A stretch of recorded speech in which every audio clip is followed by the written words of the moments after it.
جتنے ممالک ہیں یہ اس میں ایک واحد ادارہ ہے جس کا مقصد صرف سیاستدانوں کا احتساب کرنا ہے، اور آج 25واں سال ہے اس ادارے کا۔ آپ خود اندازہ لگا لیں کہ کتنے سیاستدانوں کو اس ادارے نے کنوکٹ کیا ہے، کتنوں کو پکڑا ہے کسی کرپشن کے الزام میں اور عدالت سے سزا ہوئی ہے۔ آپ کو کوئی شخص نہیں ملے گا۔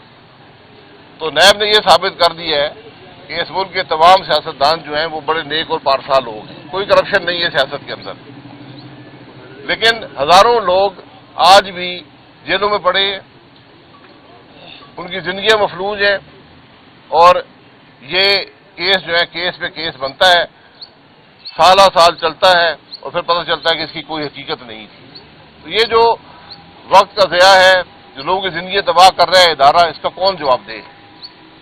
ہمارا سپریم کورٹ ہر معاملے کو سو موٹو نوٹس لیتا ہے۔ بارہا سپریم کورٹ نے ججمنٹس دی ہیں، کامنٹس دیے ہیں کہ یہ ادارہ پولیٹیکل انجینئرنگ کا ادارہ ہے، یہ احتساب کا ادارہ نہیں ہے۔ لیکن سپریم کورٹ دوسرے قوانین کو تو رد کرتا ہے، لیکن اس قانون کو رد نہیں کرتا۔ جس قانون نے ملک کو مفلوج کر دیا، لاکھوں لوگوں کی زندگیاں تباہ کر دی، اس کا ہم کچھ نہیں کرتے۔ تو میں تو ہمیشہ کہتا ہوں کہ یہ جو ہم پہ کیس آپ نے بنائے ہیں، کیسوں کو چلائیں۔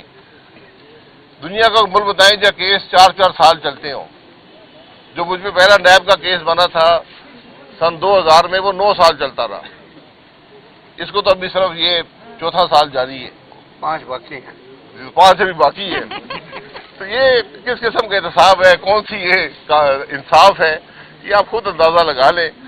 وہ جسٹس صاحب جو کیس بناتے تھے، بڑی دھوئے دار تقریریں کرتے تھے، رپورٹیں جاری کرتے تھے، جسٹس جاوید اقبال صاحب وہ گھر بیٹھے ہیں، وہ اپنے مزے میں ہیں، کیس وہیں پر ہیں۔ کئی جج ان عدالتوں سے ریٹائر ہو کر گھر چلے گئے۔ تو بہرحال یہ معاملات ہیں جن کا علم پاکستان کے عوام کو ہونا چاہیے۔ لوگ یہ سمجھتے ہیں کہ نیب کا کیس جسے بن گیا وہ بہت بڑا مجرم ہے، حالانکہ حقیقت یہ کہ ملزم بھی نہیں ہوتا، جھوٹے مقدمے بنا کر عدالتوں میں کھڑا کیا جاتا ہے، حتیٰ کی جاتی ہے، پولیٹیکل انجینئرنگ کی جاتی ہے۔ یہ اس ادارے کا کام ہے۔ تو میری صرف گزارش بارہا پچھلے 4 سال سے یہی کہہ رہا ہوں کہ اگر اس ادارے کو ختم نہیں کریں گے تو آپ کا ملک نہیں چلے گا۔ جناب یہ بتائیں کہ یہ جو نے مارا ہے کہ نواز شریف صاحب کا رابطہ زرداری صاحب سے ہوا ہے، کوئی آئندہ دنوں میں کوئی نئی پیش رفت ہونے والی ہے سیاست میں، الیکشن کا اعلان ہو چکا ہے، آپ اپنے آپ کو کہاں دیکھ رہے ہیں، کس پارٹی سے الیکشن لڑیں گے، اگر یہ آپ بتا دیں قوم کو؟ دیکھیں، میں قوم کو صرف یہ بتا سکتا ہوں کہ زرداری صاحب بھی اور نواز شریف صاحب بھی پولیٹیکل لیڈر ہیں۔ ملاقاتیں سیاستدانوں کی ہونا نہ صرف ضروری ہے بلکہ اچھی بات ہوتی ہے، ایک ڈائلاگ جاری رہنا چاہیے۔ اور آج ملک کے مسائل کا حل بھی یہ ہے کہ جو سٹیک ہولڈرز ہیں ملک کی سیاست میں، سیاستدان، عسکری قیادت اور جو ہماری جوڈیشل لیڈرشپ ہے، ان کو بیٹھ کر آگے کے راستے کا تعین کرنا پڑے گا، ورنہ یہ الیکشن آپ کو کچھ نہیں دے گا۔ الیکشن عام طور پہ ہر مسئلے کا حل ہوتا ہے، لیکن جو تفریق، جو انتشار آج ملک میں ہے، اس کے ہوتے ہوئے اگر آگے کے راستے کا تعین نہیں ہوگا، ملک کے معاملات نہیں چلیں گے۔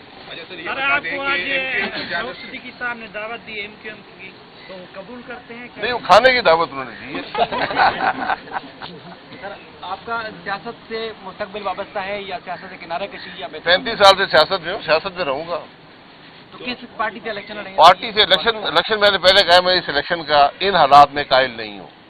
جو الیکشن عوام کو کچھ نہ دے، ملک کی تکلیف میں اضافہ کرے، جس میں کوئی آگے کا راستہ نظر نہ آئے۔ آج جو جماعتیں الیکشن لڑیں گی سب اقتدار میں رہ چکی ہیں۔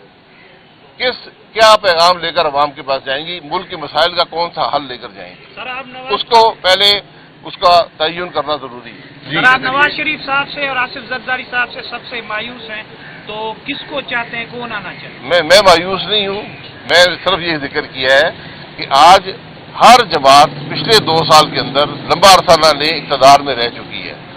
آج ملک کے مسائل کا حل کسی ایک جماعت کے پاس نہیں ہے، یہ صرف ایک اتحاد اور اتفاق میں اس کا حل ملے گا، ورنہ الیکشن آپ کو مزید انتشار ہی دے گا۔ اچھا، پی ٹی آئی بھی ایک اہم اسٹیک ہولڈر ہے اس پولیٹیکل میں، تو کیا